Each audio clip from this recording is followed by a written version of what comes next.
ஓம் சாய்ராம், ஜெய் சாய்ராம். அனைவருக்கும் நமஸ்காரம். பாபாவும் நானும்.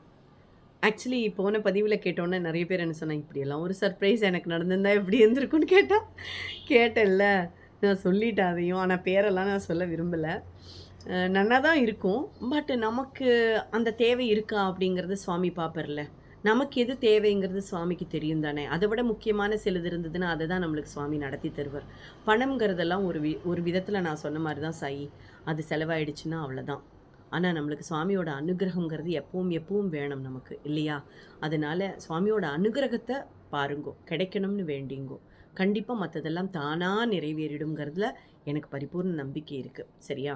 அடுத்து என்ன, நான் இன்வால்வ் ஆகியிருக்கேன்னு நான் சொன்னேன்ல, முதல்ல நீங்கள் அவள் பேசுகிறத கேளுங்கோ, அதுக்கப்புறமா நான் சொல்கிறேன். சாய்ராம், நான் உண்ணாமலை பேசுகிறேன். ஜோதி சாய்கிட்ட வந்து நான் என்னுடைய அற்புதங்கள்லாம் சொல்லணும்னு நினச்சிட்டு இருந்தேன். ஆனால் நான் சொல்லலை.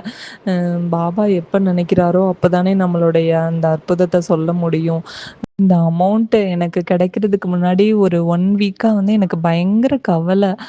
நான் ரொம்ப ஃபீல் பண்ணிட்டு இருந்தேன். அப்போ ஒரு நாள் நைட்டு நான் போய் தூங்கிட்டேன். அப்போ ஜோதி சாய் வந்து என்னுடைய கனவுல வந்து, "நீ நீ ஏன் ரொம்ப ஃபீல் பண்ணாதம்மா. நீ வந்து பிரதோஷம் போயிட்டு வா. 11 பிரதோஷம் போயிட்டு வா. நீ போயிட்டு வா. கண்டிப்பா உன்னுடைய எல்லா கவலையும் வந்து சரியாயிடும்." அப்படின்னு சொல்லி சொல்றாங்க.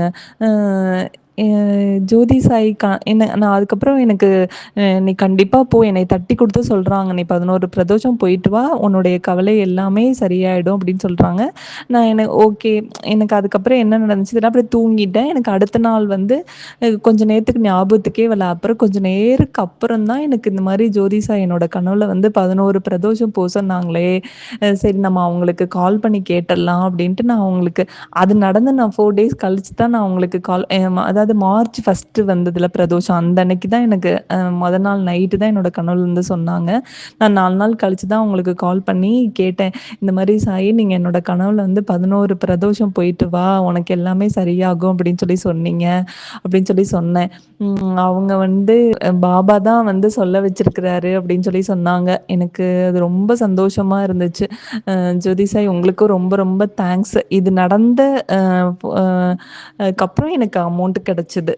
ரொம்ப தேங்க்யூ சாய்ராம். என்ன கேட்டலா? இதில் என்ன ஒரு பெரிய விஷயம் நடந்துட்டு இருக்குன்னு தெரியுமா உங்களுக்கு?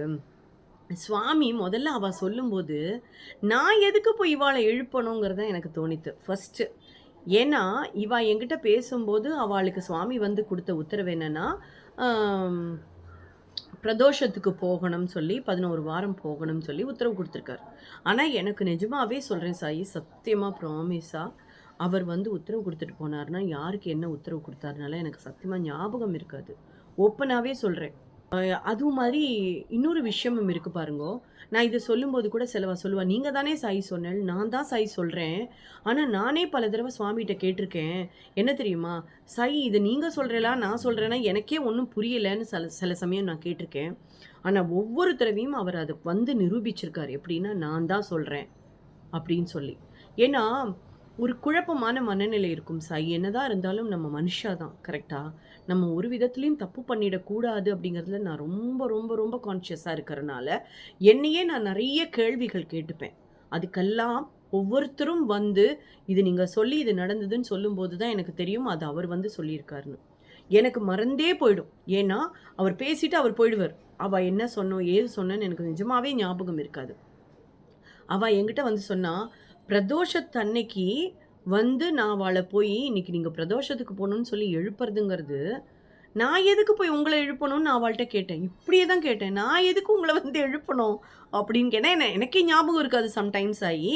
அப்படின்னு நான் சொல்றேன். "இல்ல சாயி, நீங்க தான் எனக்கு சொல்லியிருந்தேள் பிரதோஷத்துக்கு போகணும்னு." எவ்ளோ அழகா சுவாமி, "நீ அத சொல்லல. நான் தான் அத சொல்லியிருக்கேன்.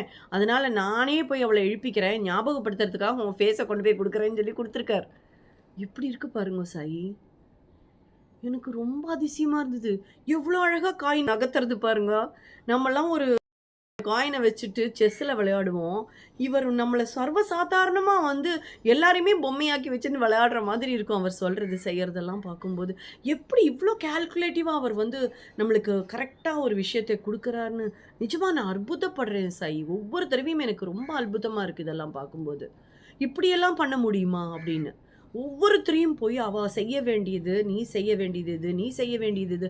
அவர் எப்படி இதெல்லாம் ஞாபகம் வச்சுக்கிறாரு? யோசிச்சு பாருங்க. நான் சொல்லியிருக்கேன் தெரியுமா? நான் பூஜை பண்ணணும்னா கால பிடிச்சு இழுத்து விட்டுருவார்.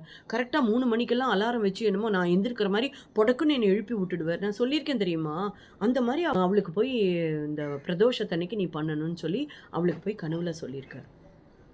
எப்படி இருக்குல்ல சார் இதெல்லாம்? உண்மையிலேயே அதாவது அவளையும் என்னையும் கனெக்ட் பண்ண வச்சு, அவர் தான் அத்தனையும் பண்றார் பின்னாடி இருந்து. அத பண்ண வச்சு, அத சொல்ல வச்சு, அதையும் திருப்பி போய் ஞாபகப்படுத்தி, அத செய்ய வைக்கிறார்ன்னா, சமத்து! என் தங்கம்! என் வைரம்! அப்படிதான் சொல்ல தோன்றது எனக்கு. நிஜமாவே அப்படிதான் சொல்ல தோன்றது சாயி. ஏன்னா, நம்ம அம்மா, அப்பா கூட ஒரு சமயத்துல சலிச்சு போயிடுவா. ஐயோ! இதுகள்ட்ட மாரடிக்க முடியலையேப்பா. இப்ப என் பையன்ட்டயே நான் சொல்லுவேன், "உன் கூட என்னால முடியலடா" அப்படின்னு.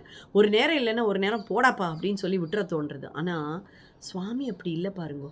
பின்னாடி நடந்து ஒவ்வொன்னா சொல்லிக் குடுத்து என்னையெல்லாம் மேனேஜ் பண்றதுங்கிறது ரொம்ப கஷ்டமான விஷயம். என்னையே அது அவ்வளோ தூரம் அழகா மேனேஜ் பண்றாருன்னா யோசிச்சு பாருங்க. சான்ஸே இல்லல்ல. அதான் சொல்றது. சுவாமினா சுவாமி தான். ஸோ தொடர்ந்து இணைந்திருங்கள். பாபாவும் நானும் மீண்டும் சந்திப்போம்.